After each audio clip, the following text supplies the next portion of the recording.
Each writing sample receives a score between 0 and 5. These raw scores are then converted to the 0 to 30 scale. Similarly, each speaking task receives a score from 0 to 4. The scores from all 6 speaking tasks are averaged and converted to the 0 to 30 scale. Understanding your scores in order to maximize your performance, it's important to understand what your scores mean to schools. ETS breaks down your scores so that schools can, at least theoretically, get a better grasp of how well you really know English. In reading and listening, the 0 to 30 scale is subdivided into 3 sections. High 22 to 30, intermediate 15 to 21, low 0 to 14. The speaking 0 to 30 scale is subdivided into 4 sections.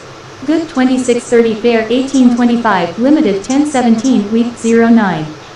In writing, the 0 to 30 scale is broken down into 3 sections. Good 24 to 30, fair 17-23, limited 1-16.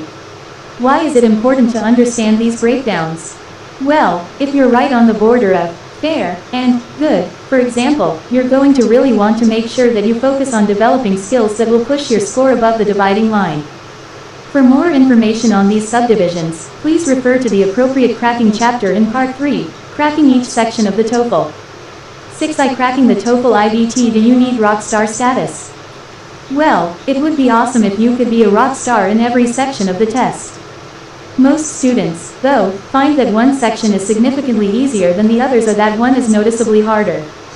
The good news is that since most schools want a combined score, you just need to get to that total any way you can. So, let's say that you're starting out with scores in this range. Reading, 23, speaking, 18, listening, 24, writing, 17. And let's say the school you're applying to wants to see a combined score of 90 points.